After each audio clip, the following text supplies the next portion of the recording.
Está connosco o advogado Raposo Subtil, nesta 3 às 16. Doutor, obrigada por estar connosco. Vamos iniciar a nossa conversa por aqui, ou seja, ainda é demasiado cedo perceber se a defesa de Rui Pinto pode ou não recorrer desta decisão?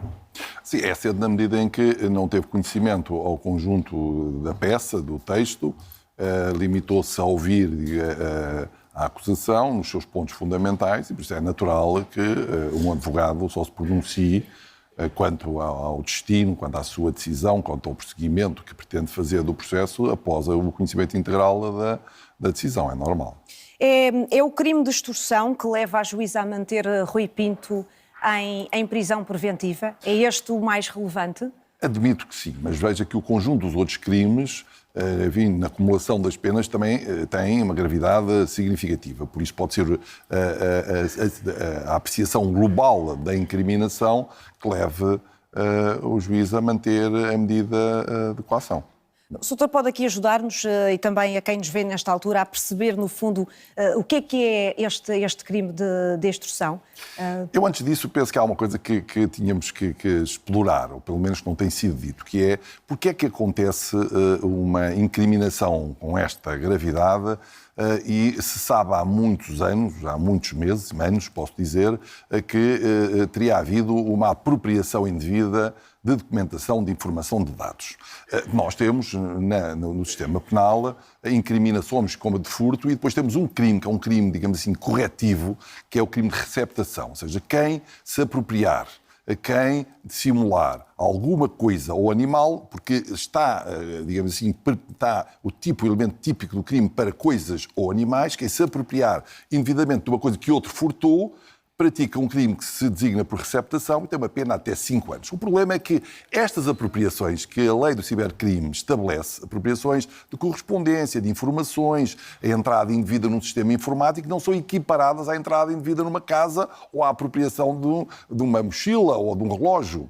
Por isso é que está construído este tipo de crime, digamos assim, de uma maneira que, na minha opinião, não tem uma visão macro do sistema e fez com que se tivesse fomentado a sua prática e o seu, eu diria, aumento na tipicidade, não, mas no número de crimes, através da exploração que a própria comunicação social fez e os outros clubes fizeram dos elementos que eram obtidos pelo Football Leaks por esse sistema. Por isso publicaram nos seus sites aquilo que era objeto do furto, da obtenção ilícita. Isso também é crime.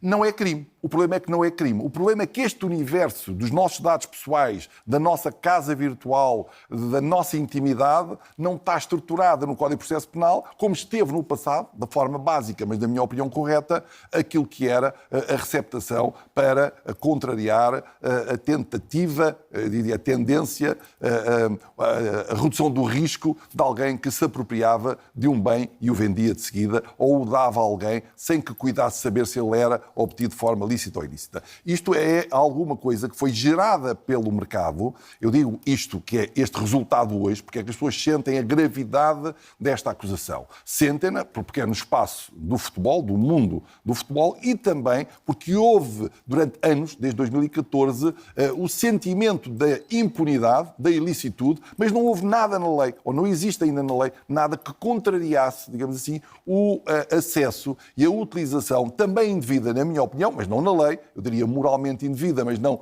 no ilícito criminal considerada indevida, desses dados, desses documentos, dessa informação que era da reserva privada das pessoas que foram lesadas e das entidades, obviamente, pela obtenção dessa informação. E das entidades, e não esquecer que acedeu ao sistema da Procuradoria-Geral da República. O crime de extorsão é diferente. Esse crime de extorsão comporta-se no, digamos assim, sistema de forma normal. Porque é alguém que tenta obter de outra uma vantagem, digamos assim, anunciando, pressionando, coagindo, com factos ilícitos, com bens que tem acesso e não devia, informação que tem acesso e não devia ter. Enfim, por isso, a extorsão, aqui no senso comum, é algo que é histórico, sempre se conheceu o crime de extorsão. Já estes crimes da lei do cibercrime, são crimes recentes e que, na minha opinião, não têm um enquadramento. E não têm, desde logo, porque há a liberdade da imprensa, que se pode comunicar, que se pode divulgar o que é obtido ilicitamente, desde que seja para a proteção do direito à informação, só que neste caso concreto não foi só a comunicação social que fez dezenas de programas utilizando esta informação informação ilícita, alegadamente ilícita, porque está, enfim, objeto da acusação. Não estou com isto, naturalmente, a fazer nenhum juízo,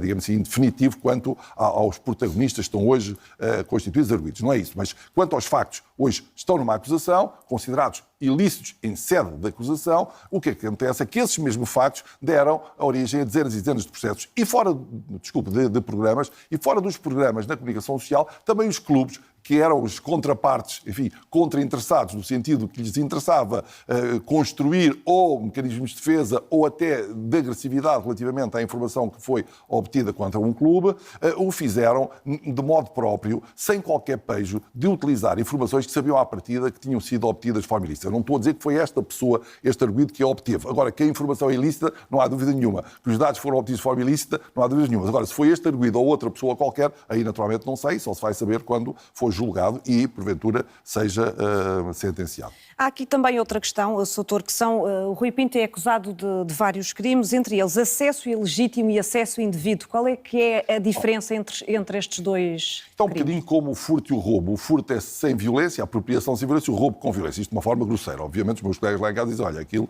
está a ser dito mesmo de forma grosseira. Mas é mesmo, só para se entender. A pessoa diz furtou ou roubou. Diferença. Furto é a pessoa levar o telefone de seu dar por ela e roubo é tirar o telefone da mão e dar uma chapada. No caso do acesso ilícito, é um acesso que a pessoa entra no sistema informático, viola o sistema, viola a proteção dos dados, e o acesso indevido é a pessoa que obtém dados, mas não entra no próprio sistema. Ou seja, é uma desgraduação, há aqui, não é uma desgraduação, há, diria, uma menor gravidade, ou se quiser, tal como no furto e o roubo, alguns furtos são punidos de forma quase tão grave quanto o roubo, desde que o roubo tenha uma ilicitude ligeira, uma culpa ligeira, e aqui também tem que ser ponderado, no concreto, no julgamento concreto, que tipo de sistema foi violado para, digamos assim, dar origem ao tipo de crime em causa e que tipo, digamos assim, de acesso indevido foi tido para poder ser aplicada a pena em concreto. O que acontece é que o juiz, e bem, os termos do Código de Processo Penal, isso é possível, o juiz entendeu, digamos assim, qualificado de modo diverso, juridicamente factos idênticos. Ele entendeu que o que estava ali em causa não foi um acesso ao sistema informático, mas sim o acesso indevido à informação e por isso colocou o tipo de crime num patamar diferente, num crime diferente. A juíza faz cair 54 crimes. Sr. Doutor, porquê é que isto acontece e se isto de alguma forma pode beneficiar a defesa de Rui Pinto?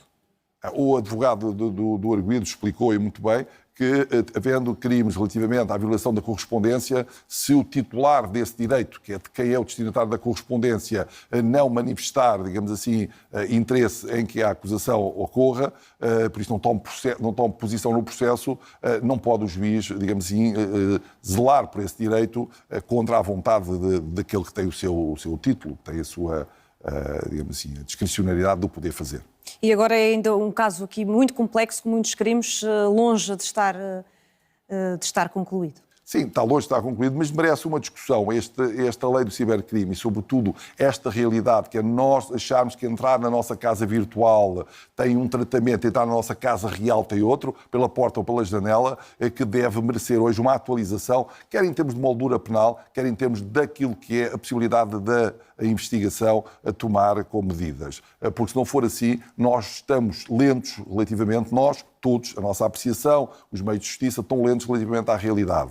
E se nós puníamos gravemente quem entrava pela janela da nossa casa física, eu penso que temos que começar a punir, temos que começar a ter meios de punir também gravemente quem entra pela nossa janela virtual, ou seja, quem acede ao nosso sistema informático, quem acede à nossa informação reservada, isso tem que ser tratado. Também tem que ser tratado aqueles que acedem e colocam essa informação na rua, e alguém se apropria dela, apropria no sentido, utiliza e faz com ela o que bem entende, sabendo que está a dar corpo a um ilícito e está a agravar o prejuízo daquele que se vê, digamos assim, sem a sua informação reservada, também aí a dita receptação, ao nível destes crimes, tem que ser pensada sob pena do sistema não ter controlo, e os mecanismos do controlo do sistema às vezes são mais importantes do que a punição dos agentes que praticam esses ilícitos.